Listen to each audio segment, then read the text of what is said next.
آج ہم انہی کی یادگار میں اور اپنے آخری نبی جناب محمد رسول اللہ صلی اللہ علیہ وسلم کی سنت کو ادا کرنے کے لیے جانوروں کی قربانی پیش کرتے ہیں۔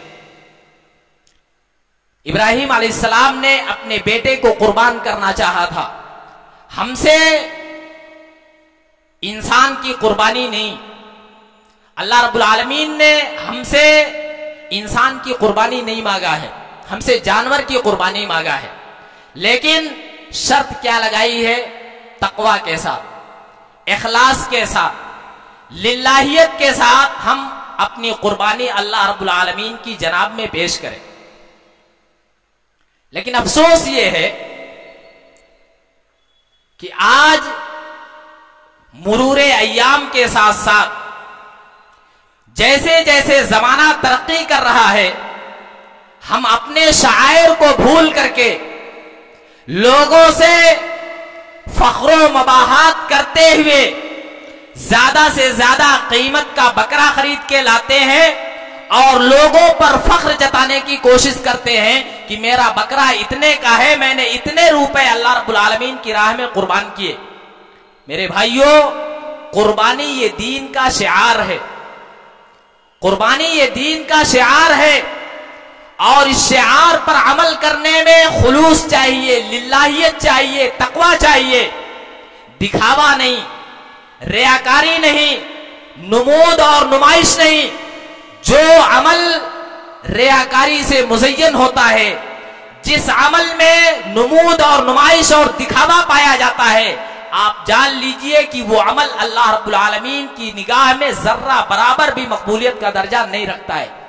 اس لیے اپنی نیتوں کی ابھی سے اصلاح کر لیجئے، اپنی نیتوں میں خلوص پیدا کر لیجئے اور سوچئے کہ ہم نے اللہ رب العالمین کی رضا کے لیے، ہم نے اللہ رب العالمین کو خوش کرنے کے لیے، ہم نے اللہ رب العالمین کا پیار پانے کے لیے، اللہ رب العالمین کی خوشنودی حاصل کرنے کے لیے ہم یہ جانور اللہ کی راہ میں قربان کر رہے ہیں۔ پڑوسیوں کو جلانے کے لیے، بچوں کی خوشی کے لیے یا کسی اور مقصد کے لیے، اگر ہمارے ذہن میں ذرہ برابر بھی ایسا خیال ہے تو ہم اس خیال کو تج دیں، اس خیال کو اپنے ذہن و دماغ سے نکال دیں اور یہ سوچیں کہ ہم اپنا یہ فریضہ اللہ رب العالمین کے دین کے ایک شعار کو پورا کرنے کے لیے کر رہے ہیں۔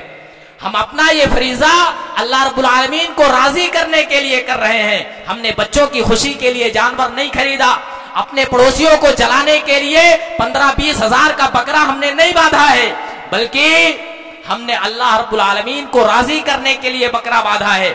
ورنہ یہ بات یاد رکھیں، اگر ہمارے عمل سے خلوص اور للہیت نکل گئی، تقوی نکل گیا، تو وہ عمل اللہ کی نگاہ میں کبھی بھی مقبول نہیں ہے۔ آپ جانتے ہیں آدم علیہ السلام کے 2 بیٹوں کا ذکر اللہ رب العالمین نے قرآن میں کیا ہے۔ دونوں نبی کے بیٹے ہیں، دونوں نے اپنی اپنی قربانی پیش کی، ایک کی قربانی قبول ہو گئی، دوسرے کی رد کر دی گئی۔ قابیل جو بھائی تھا وہ غصہ ہوا اور کہا کہ تیری قربانی اللہ نے قبول کر لی ہے، میری نہیں قبول کی ہے، اس لیے میں بدلے میں تجھے مار ڈالوں گا، تجھے قتل کر دوں گا۔ حابیل کچھ نہیں بولا، بلکہ ایک سنجیدہ سا جواب دیا، اور وہ جواب اللہ کو اتنا پیارا آیا، اللہ رب العالمین کو وہ جواب اتنا پسند آیا کہ اللہ رب العالمین نے قیامت تک آنے والے تمام انسانوں کے لیے حابیل کے اس جواب کو قبولیت عمل کی شرط قرار دیا۔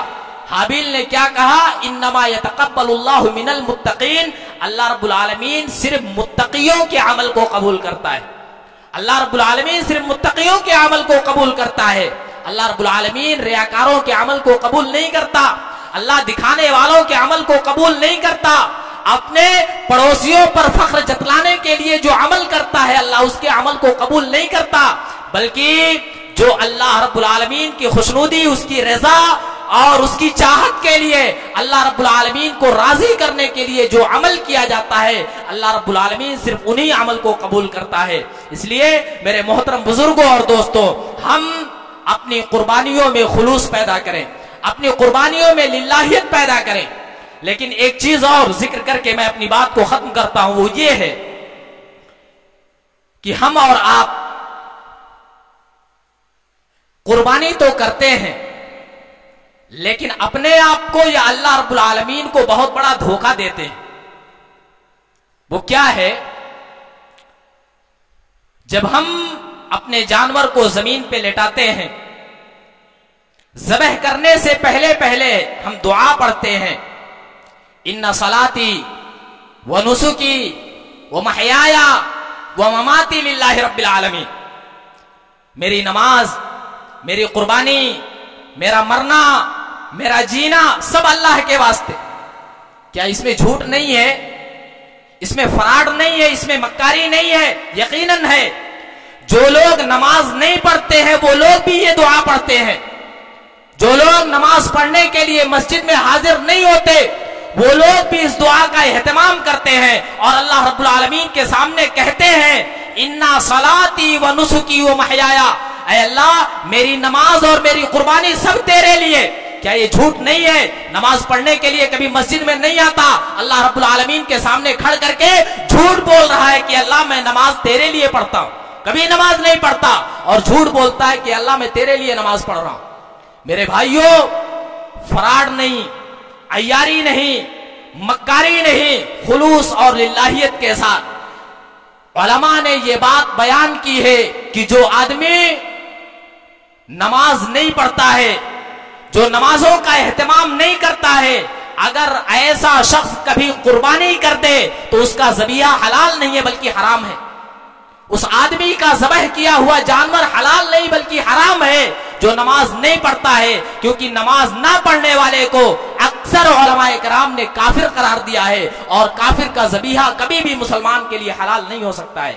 اس لیے میرے محترم بزرگوں اور دوستوں، وعدہ کرو، عہد کرو، آج سے ہم نماز کبھی نہیں چھوڑیں گے، ہم اللہ رب العالمین کا تقوی اختیار کریں گے، اپنے سارے اعمال اللہ رب العالمین کی رضا اور اس کی خوشنودی کے لیے انجام دیں گے۔ اللہ رب العالمین مجھے اور آپ کو ان ایام کی عظمت کو سمجھنے کی توفیق عطا فرمائے۔ اللہ رب العالمین ہمارے تمام اعمال کو شرف قبولیت بخشے۔ اللہ رب العالمین ہماری قربانیوں کو قبول فرمائے۔